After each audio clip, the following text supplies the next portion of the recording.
Welcome to the ThunderCast, your martial athletics podcast produced by the fans, for the fans, with your hosts, Russ Livingood and Jed Horton.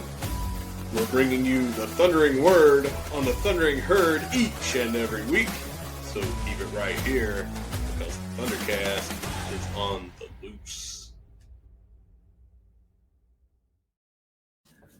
Welcome back to another episode of the ThunderCast. This is recording Wednesday evening, and earlier today we had some news dropped. It was teased yesterday that there would be something announced for herd football. And Jed, it was a silhouette of a player where the uniform couldn't be seen, and the information was in a Nike label. And Nike is our uniform provider. So just about everyone picked up that it was going to be something uniform related. I was thinking it was going to be possibly including those green helmets that right here on this show, athletic director Christian Spears had said, yeah, I'd say they're coming. So that was something that I thought maybe it would be for this year, but it wasn't. But you and I are going to discuss everything about those as our feature segment today. Before all that, we're going to do our usual 5 things. And before all that, we're going to get a word from our sponsors at Leasure Oliver PLLC. If you've been hurt in a wreck, call the law firm of Leasure Oliver PLLC. Find them at 304carwreck.com. So, Jed, before we get into all that talk about the uniforms, which I'm eagerly wanting to discuss, we got to do our usual 5 things. And again, it's over the summer. Surely we can't come up with 5 things. Yeah, we did. So these are brought to you by Ignite.link, and everyone that is familiar with that now knows Jed is Ignite.link. Jed is also Layer 1. And Jed, we thank you, but we could not bring you these 5 things without Ignite.link, so let's give them a shout out. And now, here are at least 5 things every herd fan needs to know this week. As always, brought to you by Ignite.link, the Tri-State's premier IT management team. All right, Jed, number 1, we're going to come out talking about basketball, and former Marshall assistant coach Steve Snell is returning to be assistant coach again on Corny Jackson's staff. He was here while Corny was here as a player. He was an assistant coach, so obviously he has that familiarity with him and what he brings to the table. And he has a pretty good resume with some success over the years. But Steve Snell coming back to be an assistant coach at Marshall. Yeah, it's you get a extension for Coach Jackson, to 2030. You got some of that longevity. He can use that for recruiting, recruiting players, but also recruiting coaches, right? So it's important to have great assistant coaches who can come in that have those good resumes that are going to help you with whether it's player development, recruiting, those kind of things. So great to have him here. I pulled up his bio, and I just had it here. He spent some time at East Tennessee State. Looks like he worked primarily with post players. He served 92 to 93 campaign in North Carolina, Greensboro. I mean, he's been around and brings a good resume with him. Yeah. So couple of quotes here. One is from Corny Jackson, says that, and this is paraphrasing, but he has now the opportunity to work with someone that was a mentor, help develop him as a player and as a person. So he holds him in high regard. And obviously you're not going to bring somebody in if they were here as a coach and you didn't think that they helped develop you and the players around. We had a lot of success there while he was here from 96 to 2001. We had a 614 winning percentage. Last 5 years, he was at NC State. 3 of those was director of operations. Then getting them into the Final Four, he was actually an assistant coach on the bench. So a lot of recent success. There was another quote by head football coach talking about Coach Snell because Coach Gibson ran into him down there. Saw him with what he did to develop the players and help and everything, and he said it's a big addition as well. So good to have him back. I feel like you can never have those guys enough of them that have 30 years of coaching like he does and the success that he does. So. All right, number 2, sticking with basketball. Women's basketball uniform numbers were revealed. There was a graphic out on social media. If you haven't seen that, I'm going to bring it up.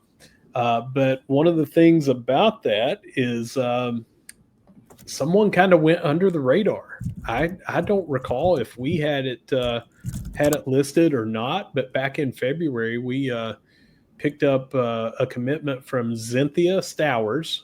She's a combo guard, 6 foot even, from New Zealand, and was actually on the New Zealand national team. Appeared in 5 games. Looks like she's got some really good shooting ability, can finish at the basket, and can handle the ball as well. So again, combo guard, really good pickup. You got anything about her before I bring up these numbers? No, go ahead. All right, so we knew that we were going to have some people returning here, but number 0, Timberland Yeast. Number 1, Trayshandra Williams. Get untongue-tied here. Number 2, Blessing King. Number 3, newcomer Tamea Lewis-Utsi. Number 4, Cynthia Stowers that we just talked about. They list her as a forward guard. Number 5, Olivia Olson. She was another one of the high schoolers that was brought in. Number 13, returning Leosha Marigny. Number 15, a newcomer, Nikaya Chesterfield. Number 20, a returning player, Peyton Ilderton. Saw a lot of her off the bench the last few years. Number 21, Amari Doby. 22, Emily Bratton. That was a transfer that we brought in. 23, Meredith Mayer, who announced earlier that she would be returning. Number 24, Cassie Ingram. And number 30, who was injured very, very, very early. I believe it was midway point of the first game last year, Ariana Redmond. So that's the squad. The news is Cynthia Stowers is on the roster that had been widely underreported. And also, that's only 14. And last week, you and I talked about the new roster limits. You can have 15. So not sure if we're going to add another one or not. The graphic's out for who we have right now, but there's a lot of time between now and November. Yeah. And, as we talk about, in previous episodes, the work is never finished, especially when summer hits. So constantly need to be recruited, constantly need to be filling those roster spots for the next season. So moving into season 2 under this new coach, and looking forward to see what she can do. Hey, she's pulling in players, so it's good to see. Yeah, just how are they going to mesh? How quickly can they develop together and things like that. We did lose some talent, and we brought in some talent. So just got to see where we land. Number 3, track and field commits picked up Maggie Froning, Trayshawn Smith, and Kylan Overstreet. We rarely have a lot of information about track and field signees, but we did have one. Let's see here. One bit of info on here was Kylan Overstreet. It says going to the weekend with another hurdler. So we do know that he will be running the hurdles. There's just a dearth of information, a total lack of information when it comes to a lot of the things with track and field commits and everything. So all I know is we need to continue to build on the men's side. It's been kind of slow rolling, I'd say. We just had the announcement in 22, 23, I think, in the January 23 was our first time getting back in this. We had 23 and then the 24 season and just finished up the spring 25 season. So just now getting, some players in that's a full roster and things like that of recruits for this new coaching staff. So just need to keep building. Yeah, absolutely. They made some pretty good strides over the last few years. Obviously, setting personal bests, breaking school records, and things like that. So they've got a good, I think, a good base to build off from. I don't know as much information about the track and field side of things, especially their recruiting. Just like you mentioned this as well as we know football and basketball and those sports. But coach is showing that there's been improvement from year to year, and we want that to continue to trend. So when you see the records continuing to be pushed up higher and things like that, that's extremely promising. What we haven't had a major success in is the results as a team in the Sun Belt Conference Championships. So that's what we're hoping to to bring up the entire unit and get more of those points due to places and finishes and that sort of thing. All right, number 4, it's another commit. Evelyn Henson out of Trenton, Ohio, commits to softball. She's listed as an infielder, both shortstop and second base, as a middle infielder, catcher, and utility player. So versatile piece. We lost a lot in the portal. And we need to continue to, bring some in. So this is a good pickup, just at least from a depth perspective, because you've got somebody that can play short, somebody that can play second, somebody that can play catcher. Utility is generally like, hey, they're good to be put in as pinch hitter. If they had to, they could play some third base or first base. You may even see them, on the mound in a relief situation, just kind of a jack of all trades. So someone with some versatility is definitely going to be needed on a squad. And we just lost a terrific utility player that we had that threw more innings than most utility players are going to be. And, we're going to have to replace Bub Faringa. So good pickup here to have somebody that's versatile. Yeah, and we expect over the summer and everything that we need to pick up a few more, I would say. But no, it's good to see this still, they're still working. And that's the good and the bad about the portal. You can lose a lot, but you can also bring in a lot. So ability to kind of to rebuild and kind of continue the success that Coach Zirkle's has been having with this team. So it's good to see. Yeah. And with our 5th and final thing this week, we got some football commits. And, man, we've just been killing it. We talked about it on the last episode of how they came out of the weekend and those camps and visits and things like that, and had several signees that we announced, some wide receivers and more. So now we've got some others to talk about. Drew Williams, Washington, D.C., 6'2", 205, listed as an athlete, was up there at St. John's. It's actually called St. John's College, but it's, a high school in the area. And I'll have to bring these up here in a second when I get done with the entire list, but he had a pretty good offer list.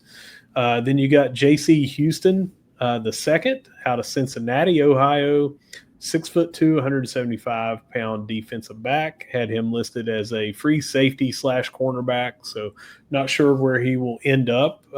Might be in the nickel or dime packages until he finds his way to a more concrete position. Or he may have one coming out of the box. We don't know. Mason Ramsey, local kid, Ona, West Virginia, 6'3", 290 on the offensive line. I believe he predominantly played center for Cabell Midland, but a couple of things listed him as offensive line because number one offensive lineman in West Virginia. Number one ranked offensive lineman in West Virginia. Not number one ranked center, number one ranked offensive line. So if that doesn't tell you that we've, gotten a good recruit here, you always love to see these local kids, Cabell Midland, Huntington High, Spring Valley, and others around, but specifically those three. A lot of our fans are going to be familiar with them already. And then last, we've got Andre Parker Jr., Cincinnati, Ohio, 6 foot even, 205-pound linebacker. He is the son of the coach there at Princeton High School. And another thing, on the same day that he announced, his little brother, who is a class of 2029 maybe, also announced that he picked up an offer from Marshall. So obviously he's not a commit that early, but it's pretty cool to have Big Brother announcing that he is committing the same day that you get announced that you picked up a commit. No, that's good. And it's good to see, we always focus so much on the portal, right? And who we're bringing in and what schools did they play for and things like that, that it's, I think it's easy to miss that, you still need to recruit high schoolers too. Oh, yeah. You got kids that are coming in, especially, kids that have a lot of potential, a lot of talent that are maybe overlooked because, they're coming out of high school. I like the Tony Gibson way of, recruiting West Virginia kids, not just because they're West Virginia kids, but because, they're talented West Virginia kids. So to bring in the top rated offensive lineman in the state, there's talent here. We have, we've shown it, we've seen it, from kids like JJ Roberts and Owen Porter. You've got kids here that can come to Marshall, who are local, who can play and perform at a very high level and be difference makers. Yeah. And heck, even go to the NFL. So it's good. And I'm glad that we're recruiting and winning, getting those guys and, making some good pickups with these high school kids too, because, you never know what kind of diamond in a rough can come out of your freshmen in the fall season. So no, I think good pickups. Yeah, so let's talk real quick first about Drew Williams out of St. John's College in Washington, D.C. I'm only going to do his FBS offers here. Bowling Green, Buffalo, Charlotte, Indiana, Old Dominion, Pitt, and USF, South Florida. Pretty good offer list. Go over to Andre Parker Jr. that we just talked about. Again, only doing the FBS offers. Akron, Bowling Green, Buffalo, Central Michigan, Eastern Michigan, again, hitting a lot of those MAC teams since he's up in their footprint. But also Illinois, Indiana, Kent State, Kentucky, Liberty, Miami, Ohio, Michigan State, Ohio, Pitt, Toledo, UMass, West Virginia, Western Michigan. So pretty much a who's who of the MAC, plus a couple of Big 10 schools, Big 12 schools, and even an SEC school or two in there. So really good offer list from him. Bring up now J.C. Houston and his list. Again, you've got some MAC. He's from up there in the Cincinnati area. So you're going to have Akron, Buffalo, Kent State, Miami, Ohio. Also got UMass, West Virginia, and Western Michigan from him. And then Mason Ramsey. We have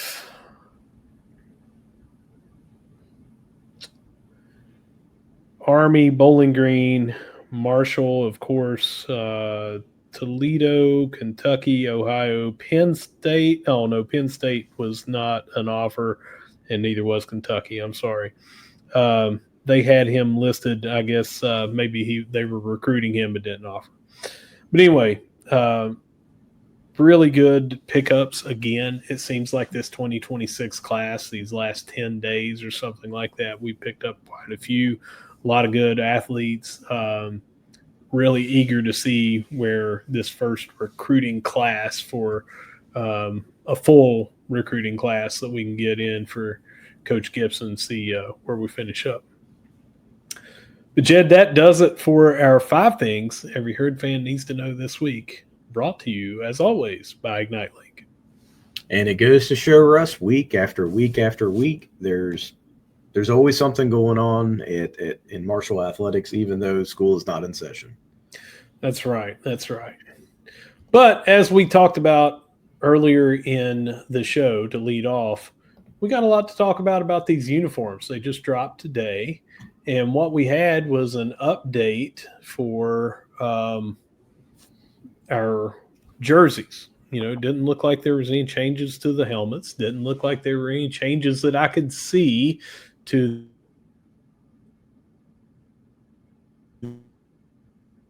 the pants. Fresh looks at. And what we didn't see is black jerseys. And I believe that we're going to be seeing those when it gets a little bit closer to that 75-week game. So let's talk about it. The white jerseys are brand new jerseys from Nike. Nike came out, I don't know the name, but it's a more ventilated jersey and things like that. The seams are in different places. Also has some ventilation, some perforations on the collar and in different places. So it's a new jersey by Nike. Marshall said, since we're doing that, let's go ahead and do a little revamp.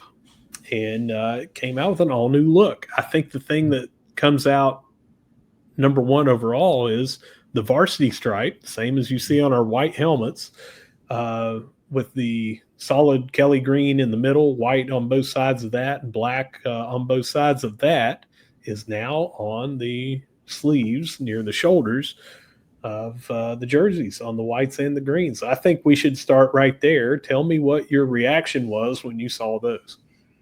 I really like it. And maybe some people might have some complaints about it. I don't think there's really too many complaints about that. The thing that stuck out to me was definitely the varsity stripe and then the green collar. And we'll talk about the green jerseys and how they did it with the collars. Yeah. But I think it's a subtle change, but it's a cool looking change, right? It's not you're recycling the same thing year after year after year. A white jersey is a white jersey, but you can make subtle changes to it to just give it kind of that new flair, new feel. Mm-hmm.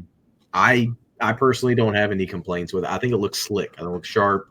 It doesn't look tacky. It doesn't look like it's forced. It flows with the uniform. I like it.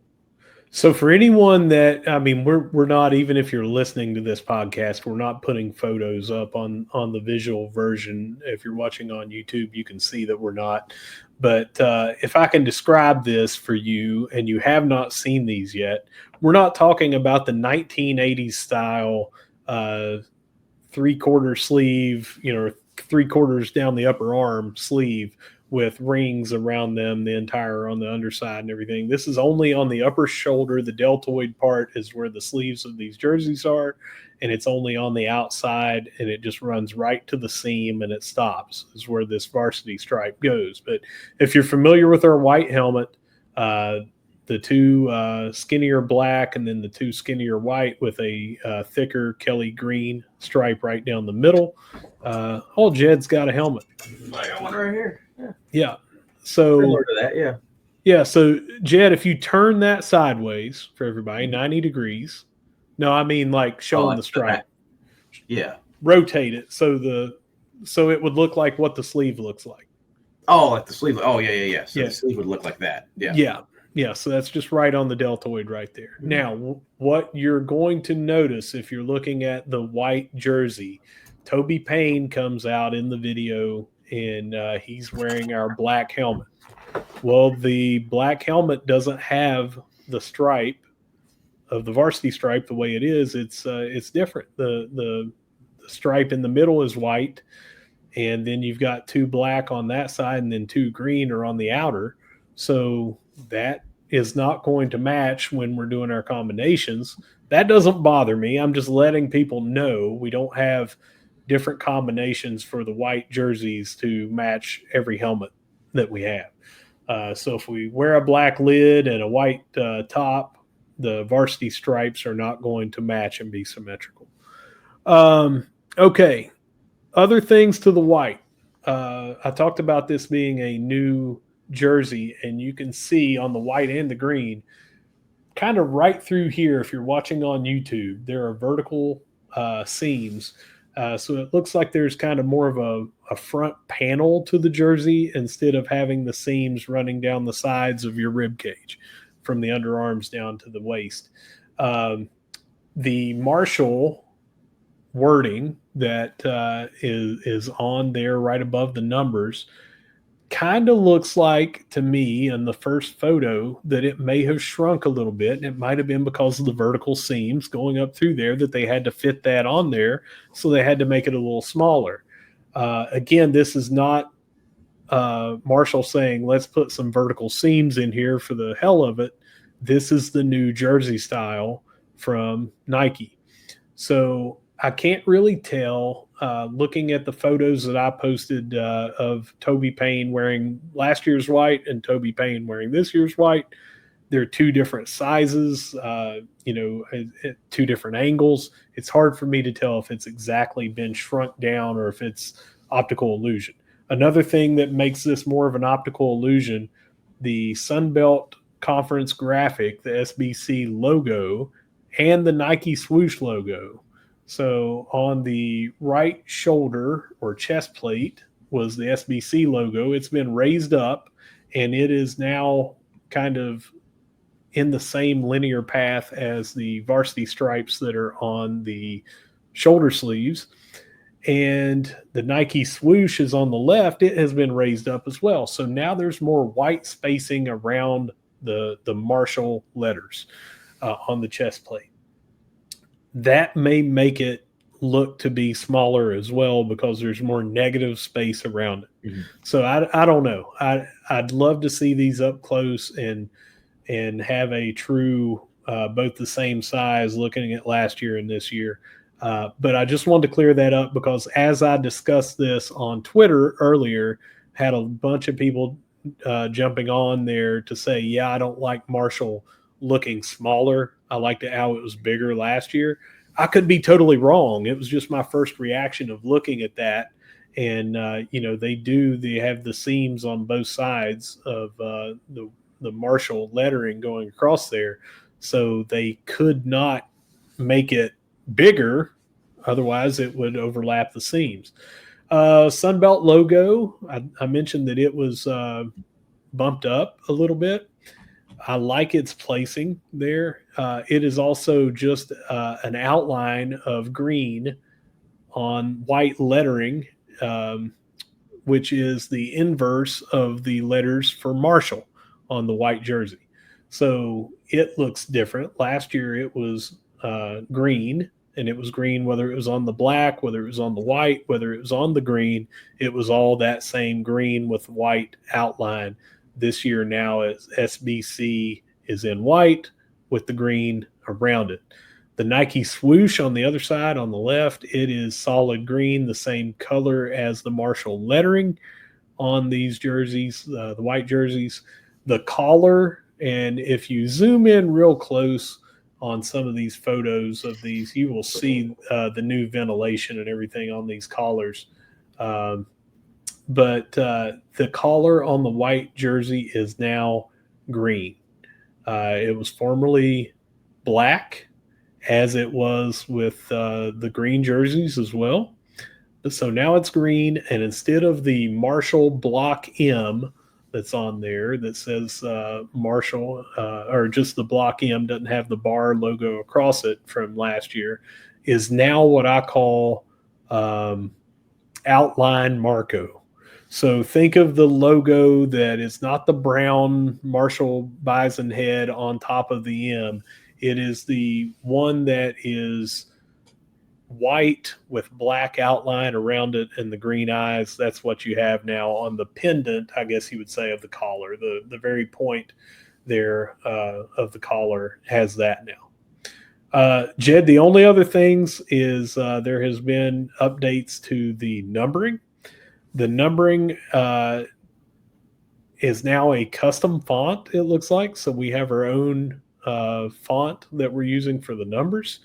There was also the green numbers last year on the white jerseys had a white boundary and then a black boundary around that. So it kind of looked like there was just some negative space.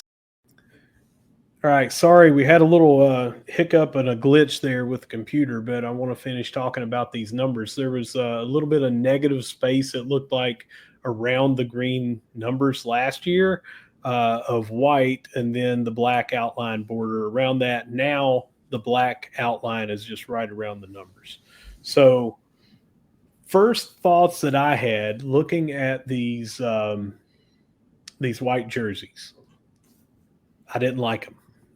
And here's why. I 100% was in love with our white jerseys last year, and I was under the impression they could not be improved.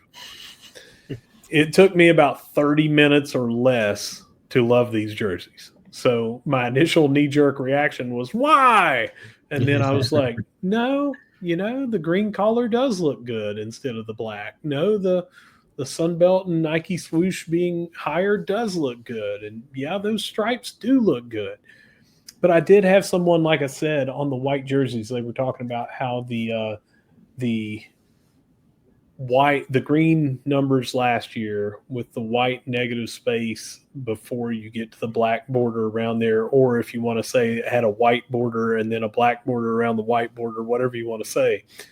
They said that they would have loved to have seen that stick on these white jerseys because it mimicked the varsity stripe with the green, then the white, and then the black. So I got to say, man, I would love to see that, to see what it looks like. But I do like all the other things that they've done.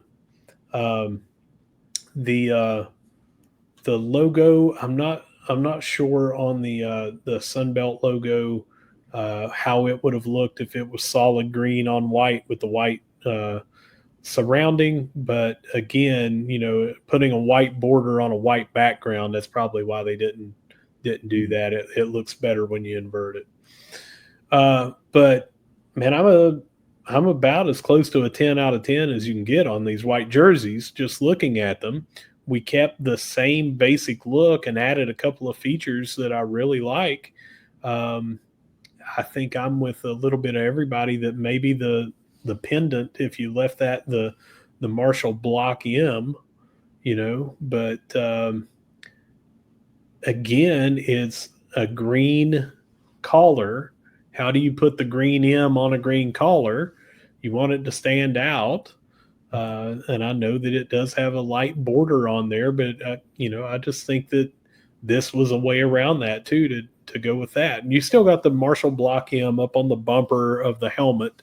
I imagine those are going to remain the same.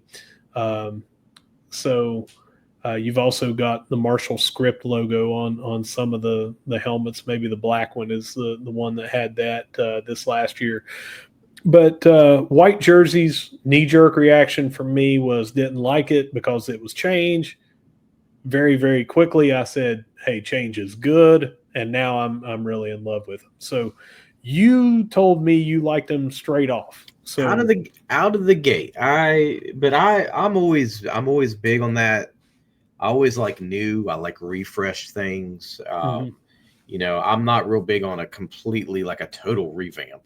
But you can always improve upon some things or make subtle changes to make it look good, but also be enough different that you get the players excited about new jerseys, the new uniforms. You're repping something that is playing paying homage to what's worked before and what looked good before. Yeah. Without totally trying to try to revamp it, but add a little difference that it's kind of cool. It's unique. It's you're going to be wearing a jersey this year that's unique to this year, sure. Versus last year. So I'm always a big fan of that. So unless it comes out that's just like ugly, but I also don't have a real eye for the subtleties either. I'm kind of a macro big picture. You just looked at it and said, man, that looks slick. I think that was your word that you used. Yep. And yeah. And yeah. No, so I'm not saying that I'm much more intricate on that, but I did take the time to look and break down each one of these things and all that. So I did give it a lot of thought and everything before I said, "Hey, I do love this." Um, let's move over to the green jerseys. Almost everything I said about the white ones, without again showing you the photo, they have done here except for inverted. For instance, the green SBC, even though it is still elevated up on the right side to the collar area, it is green with white outline, again, because it's on a green background of the jersey. The Nike swoosh is white. The Marshall lettering across the chest plate is white. The varsity stripe on the shoulders are the same. It matches what's on our white helmet. Again, they put those on the basketball uniforms last year for the first time. And, we're seeing, or maybe it's 2 years. I can't remember if it was last year or the year before now. But, we're seeing these incorporated on more and more across all athletic brands. And the collar is white here on the green jersey. And again, it's got the white, what I'm calling outline Marco. It's a white Marco head that you've seen on the helmets for softball. You've seen it on several different logos, and it's outlined in black. And the numbering, again, is the custom font that we have. It's white numbers with the black outline clinging tight and snug to those numbers. So these, I think, look very slick too. They're clean. Big points up for me on the whites and the greens. And again, if you look at these social media announcements directly from Marshall football, you will see when you look at the collars, you will see the stitching around the logos, but you will see the ventilation that it has on the collars. There's a lot of perforation there to allow more breathability. Great jerseys. I think our branding has always been top notch, and I think other people that are seeing these are saying the same thing from other schools, saying, "Wow, great jerseys, good job by Marshall." I feel like we look good in just about every sport. We don't have anything that is like garish. We don't have like bad colors that don't look good in some sports or some combinations. I think our colors all complement each other and they pop. When you're seeing us wearing the all whites, as KD calls it, the thunderstorm troopers, they are they're popping, and they get your attention. They look good on TV. And then when you're wearing the all greens, it's the same thing. Everyone says, "Man, that Kelly green just really pops." And our 75-week all blacks with the helmets and everything, with the way the stripe and the logos, I think we have some of the nicest gear, but especially for football, I think we have some of the nicest gear, not just in the Sun Belt, but in the country. Yeah, I agree, especially with the Kelly green. Yeah. It is the best green. It's not a what do you call it? Like the dark, like a hunter green. Yeah, like a hunter green or anything. It's a sharp looking green. I've always, and again, obviously I'm a homer, right? But it's just, it looks good. It looks good on TV. It looks good on jerseys. We know when you're seeing that, it's a very slick, sharp. I'm going to keep using the word slick. Looking color when done right. Yeah, if you go in here and change this color, if you had like a photo editor and you made these collars and numbers and all that, the swoosh, and you made it a dark green, kind of like Ohio or Michigan State or one of those teams, it is not going to look as good. This Kelly green pops on the white. It's bright but not too bright. It's not neon colors. It's not Oregon. It really, really looks good. Well, Jed, that's all I've got on these jerseys, other than, I wish that we had these photos to share.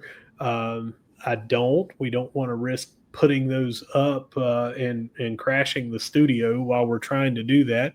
Already had a glitch earlier anyway, but you can go to any social media platform and see these. But if you're over on Twitter, you can go to, again, right down below me at Russ Living Good. I put some side by sides up of the same players. Toby Payne wearing white from last year versus wearing white at the reveal, and Jalen Slappy wearing green last year and green from the reveal. You can see those side by side and engage in the conversation of Herd fans talking about what they like and don't like.